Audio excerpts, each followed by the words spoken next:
Fala família, Liga Igor falando. Estamos prestes a iniciar mais uma semana no mercado de criptomoedas, aquele domingão, então já vai deixando o like, dá essa moral pra Liga. A Liga não para, é vídeo todos os dias, a gente tá aqui gravando em pleno domingo pra você, então dá essa moral, não custa nada. Já deixa aquele like, ativa a notificação, porque hoje nós vamos então nos atualizar tudo que a gente precisa saber para iniciar mais uma semana. Amanhã começa, né, mais uma semana, um final de semana que eu não preciso nem dizer, né? Vocês provavelmente todos já sabem, né, do que aconteceu no dia de ontem em relação aos Estados Unidos e Irã. Então pode-se estar não, né?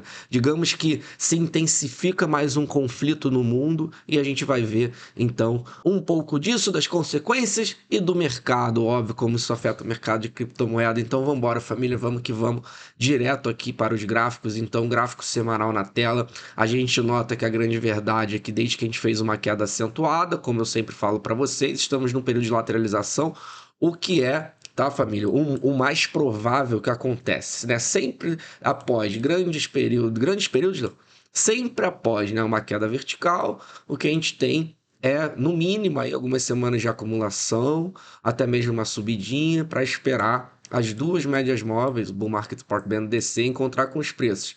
E aí, nesse momento, sim, ou cai mais, ou esboçar um possível rompimento. Né? A minha visão, vocês já sabem, acredito que será um ano, né, mais difícil para o mercado, porque historicamente sempre foi assim, né, de 4 em 4 anos. A gente sabe que após o topo que a gente acha, uma vez que a gente perde o Market Support Band, o Bitcoin fica caindo, espera o Market Support Band chegar para cair mais, espera chegar para cair mais, e assim fica indo, né, como a gente nota. Eu sei que o mundo está muito positivo no sentido de bolsas americanas, ouro, prata, tudo muito positivo. Mas a gente não pode esquecer, né, que a todo momento existem realmente catalisadores que podem fazer com que, ou justificar um pouco, né, esse período ruim, realmente um período de pessimismo, ou até mesmo, né, ser um catalisador para realmente ter o famoso bear market, né? O famoso bear market, que a gente sempre fala, ele dura aí mais ou menos um ano.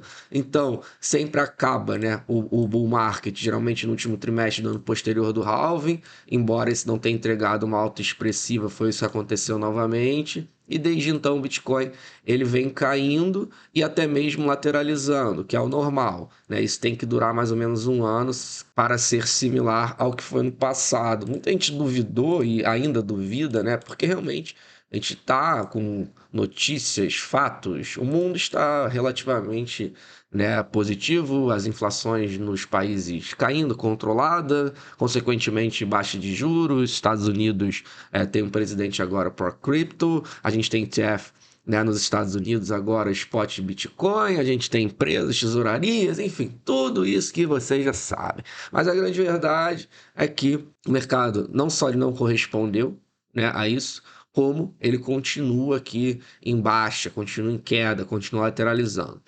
E a gente tem alguns sinais, né, do que a gente pode talvez justificar, talvez um período realmente que dure aí pelo menos mais uns 6 meses até o final do ano, né? Porque se a gente pegar de outubro, que foi o topo até o momento, a gente já está aí há 5 meses, né? Um período de queda. Então, mais uns 6 meses aí, né? Como a gente conseguiria então perdurar mais tanto tempo não, mas 6 meses, né, de um mercado em baixa, chato, lateral. A gente começa a ver aqui, né, algumas coisas, que é o que vem guiando, na verdade, os últimos anos, né, nos Estados Unidos, que é em relação à inflação. O que a gente teve na sexta-feira divulgado foi aqui o PPI, famoso PPI, né, o índice de preços ao produtor.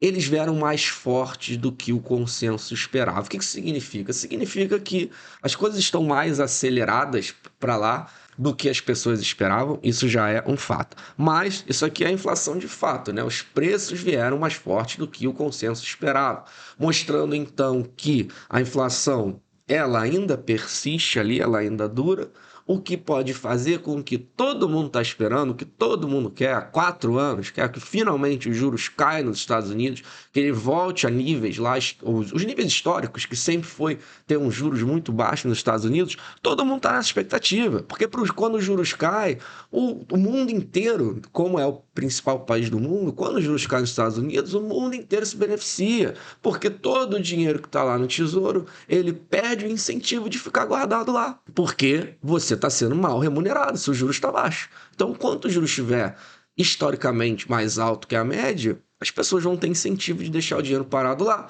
em vez de botar em outro lugar, em renda variável, em abrir negócio, enfim, tudo isso que a gente já sabe. Então, para a próxima reunião que vai acontecer daqui a 17 dias, vocês já podem notar que é praticamente um consenso de mais de 92% em que os juros não vai mexer, vai ficar no nível que está, que é de 3,50 a 3,75.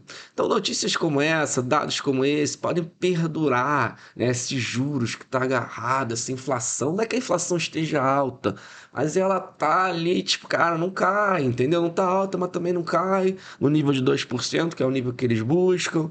O juros está caindo, mas, cara, é uma lentidão, corta 25, aí mais 2 reuniões sem mexer, aí corta mais 25 no máximo, aí mais 3, 4 reuniões, e o tempo vai passando, e o tempo vai passando. Então, uma expectativa que já era do ano passado desses juros cair, não caiu. Aí todo mundo agora está na expectativa que seja esse ano. Será que realmente vai ter a queda que todo mundo espera nesse ano? Por enquanto não está acontecendo. Então isso pode culminar de ser um ano inteiro assim mais pegajoso e realmente para o final do ano, né, a gente, quem sabe, aí justamente no timing que a gente precisa, né, começar realmente a responder mais positivamente nesse sentido. Falando um pouco do conflito, né, que a gente teve, acredito que todos vocês estejam sabendo, né, que realmente está tomando proporções mais fortes. Você que quer se aprofundar, a gente postou, né, a gente foi atualizando ali tudo no Twitter da Liga, né? O presidente Donald Trump diz que o líder supremo do Irã está morto, isso já foi confirmado no momento que eu estou gravando esse vídeo. Então, com certeza, isso aqui vai trazer uma semana extremamente turbulenta, né? Porque todo conflito ele traz turbulência, ele gera incerteza, o mercado odeia incerteza. Então, sempre que tem grandes conflitos assim, você pode esperar que vai ter uma volatilidade nessa semana. Os conflitos nunca são positivos, né? O mundo estável, um mundo em paz é sempre o mais positivo para o mercado. Mas, enfim, é o que está acontecendo, é o que aconteceu. E o que eu sempre falo, até para os meus amigos aqui no Brasil, muitos deles não entendem quando eu quero dizer isso, muitos nem entendem e muitos esquecem, né, do poder que o Bitcoin também traz, porque nós temos uma moeda relativamente estável. Como a minha geração, eu tenho 35 anos, a minha geração ela cresceu praticamente numa economia estável, desde o Plano Real em 94, tinha 4 anos. Então, uma geração que ela não se atenta muito a essa proteção que o Bitcoin também dá em relação à moeda do seu país. Porque nós temos, mais uma vez, o dólar ali relativamente estável. A nossa vida inteira foi assim. As pessoas mais velhas, elas sabem, né, o poder ou a importância, na verdade, de ter um ativo que te protege de uma moeda extremamente inflacionária, de uma moeda que pode se desvalorizar perante as outras moedas a qualquer momento, né? A gente já viveu momentos no Brasil, você comprava um negócio de manhã, à tarde já estava mais cara, aí no dia seguinte mais cara ainda, ou então voltava, uma loucura. Então, essa proteção é muitas vezes para os brasileiros não dá muita bola, porque, mais uma vez, estamos relativamente estáveis desde 1994. Só que ela é uma das proteções que o Bitcoin dá, talvez mais importante para países que realmente não têm, né, essa estabilidade, como foi a Argentina há pouco tempo atrás. Então a gente vê 2002, $1 igual a 7.900 lá da moeda local do Irã, e a gente chega em 2026 com $1, o mesmo dólar, valendo mais de 1.300.000 da mesma moeda. E aqui a gente tem, né, toda a crescente dessa desvalorização do dinheiro iraniano. Então, mais uma vez, foi o que aconteceu na Argentina, né, há pouco tempo atrás, está mais próximo aqui da gente, mas é algo que a gente muitas vezes esquece. Mas se dá algum problema aqui no Brasil, né, se realmente a gente vive algo semelhante a esse tipo, o Bitcoin, ele te protege disso também, porque, obviamente, o preço, né, mundial dele é em dólar. Então, se hoje o Bitcoin, digamos que de um dia para o outro, o Bitcoin não subiu nada, ficou 0 a 0. Ficou o mesmo preço hoje e amanhã. Mas amanhã o real se desvaloriza 100% perante ao dólar, o seu Bitcoin em real, ele vai valer 100% a mais, por mais que ele não tenha mexido nos preços. Então isso é uma proteção que a maior parte das pessoas desprezam. Em momentos de conflitos, em momentos de economias que ruinam, a gente tem a evidência de mais dessa proteção né, que o Bitcoin ele realmente traz. Então, dando uma análise agora mais de curto prazo, a gente vê que o nível de alavancagem ele está aqui tendendo realmente a mais pessoas shortando o mercado. Isso é sempre interessante, porque o mercado ele sempre busca liquidez contrária. Se tem muita gente shortando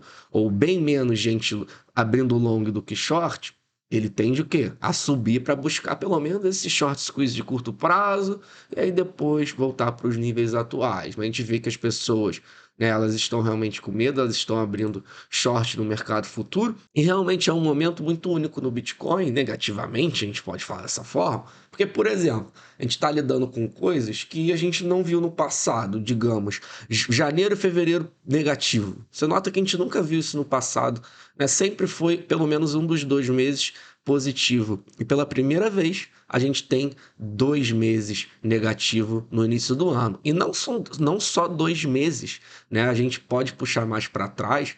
É o 5º mês consecutivo em que o Bitcoin ele fecha em queda. Isso é raríssimo. Isso quase nunca aconteceu na história do Bitcoin, mas a gente pode pegar que a última vez que isso aconteceu, adivinha quando foi? Foi aqui no bear market 2018, 2019, quando o Bitcoin ele engata realmente 5 meses aqui, na verdade ele engatou 6 meses, né, de queda. A gente nota que a gente foi quando a gente achou o fundo do bear market de 2019. Eu não estou falando que o fundo é agora, até porque a gente teve 6 meses aqui, então digamos que se repetisse esse padrão teria ainda mais um mês, né, negativo. Eu venho vídeo a vídeo expondo, né, o que eu acredito ser as maiores probabilidades desse ano, então acredito que está muito no início do ano ainda, tem muita água para rolar. Acredito que vai ser um ano mais lateral, um ano mais ruim, mas o que eu também sempre venho falando para vocês é que hoje, por mais que o preço possa cair mais amanhã, nas próximas semanas, nos próximos meses, hoje, é claro, não é nenhuma opinião aqui. Aqui é uma evidência que eu vou falar. O Bitcoin, para o longo prazo, ele já está desvalorizado. Ele está dando níveis de desvalorização que só acontece realmente em grandes bear markets. Níveis de pessimismo que só acontece realmente em grandes bear markets. Isso significa, então, que eu não posso cair mais? Não. Não significa isso, mas para o longo prazo, realmente já está bem interessante de começar uma estratégia, um dollar cost average com intensidade um pouco mais forte, não total, mas um pouco mais forte, né? E ficar atento, porque, mais uma vez, que eu sempre venho falando, ninguém tem bola de cristal, ninguém sabe se vai cair, se é o fundo, se vai subir, ninguém sabe. Então a gente tem que ter uma estratégia que ela consiga te tornar vencedor em qualquer cenário. E o dollar cost average por intensidade é isso, a intensidade vai te dando caixa, você vai aportando semanalmente. Se o Bitcoin cai, realmente vai buscar níveis de desvalorizações mais fortes do que está agora, você tem caixa para acumular e, obviamente, o seu trabalho, o seu salário mensal, a par de investimento, se esse momento chegar, você vai o quê? Você vai estar fazendo um dollar cost average também com uma intensidade ainda mais forte, total, né? Se o Bitcoin ele vier a cair, mas se ele não vier a cair, tudo bem. Você está fazendo seu dollar cost average, você está exposto ao ativo. Então é essa a minha visão, família. Espero que você tenha gostado do vídeo. Um ótimo domingo a todos. Mais uma vez, dá essa moral pra liga. Aperta esse botão, vai, aperta esse botão de like aí, pô, dá essa moral. E também, você quer participar dos airdrops totalmente gratuitos que a gente faz toda semana, basta ter conta aberta na Bybit, que é parceira aqui do canal. O link está na descrição do vídeo. Se inscreve pelo link da liga que você consegue participar. Tá? Tudo é gratuito. Abertura de conta, para participar dos airdrops, você não vai gastar nada. É 100% gratuito. O link está na descrição do vídeo. E para fechar nosso conselheiro financeiro, né, a gente está aqui para fazer você gostar de Bitcoin. Afinal de contas, se não gosta de Bitcoin, o azar é seu, não meu. Tenham todos um ótimo dia e até amanhã.